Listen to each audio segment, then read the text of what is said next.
Si vous aussi vous avez des difficultés à reconnaître les pénalités au hockey sur glace, restez avec nous car cette vidéo est faite pour vous. Salut à tous et bienvenue dans Drakkar TV, l'émission 100% Drakkar. Et aujourd'hui cette vidéo, elle va être consacrée aux pénalités les plus communes dans le hockey sur glace. Si vous êtes nouveau spectateur ou que vous ne vous êtes pas encore abonné, je vous invite dès maintenant à le faire. Vous pouvez également laisser un pouce bleu si cette vidéo vous a plu et laisser un commentaire, c'est ce qui fait vivre notre chaîne.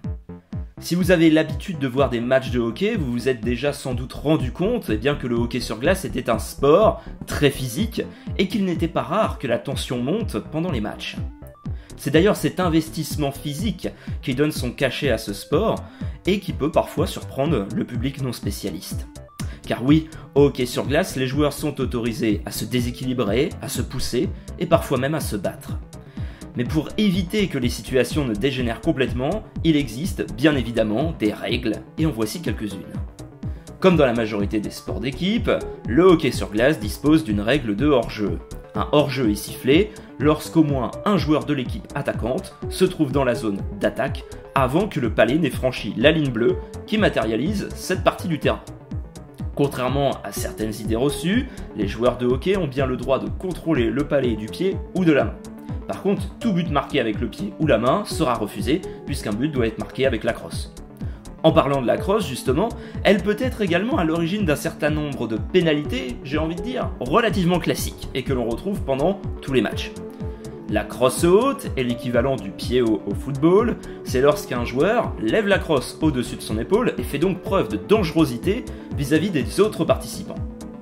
La crosse peut également être impliquée dans une autre faute, dite faire trébucher, qui, comme son nom l'indique, a vocation de faire trébucher son adversaire.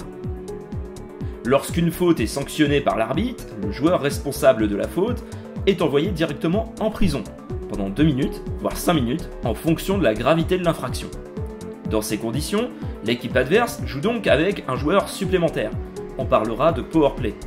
Si un but est marqué pendant la phase de powerplay, la sanction est annulée et le joueur emprisonné peut retourner jouer sur la glace. J'aimerais vous faire remarquer qu'il existe différents niveaux de dureté qui peuvent entraîner des pénalités de méconduite.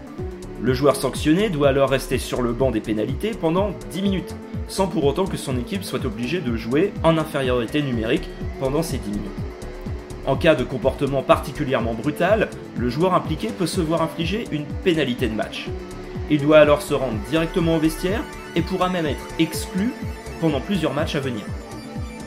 Bien évidemment, il existe d'autres infractions au règlement du hockey sur glace, mais vous avez ici un résumé des pénalités les plus fréquentes que vous pourrez retrouver pendant les matchs. Je vous invite à vous abonner pour ne rien rater de nos futures sorties vidéo. Pensez à partager, à commenter, à poser des questions si vous en avez. Si vous souhaitez que nous nous attardions sur un sujet particulier en rapport avec le hockey sur glace, n'hésitez pas et laissez un commentaire en bas de cette vidéo. Je vous dis à bientôt dans une nouvelle vidéo de Drakkar TV. Ciao bongo!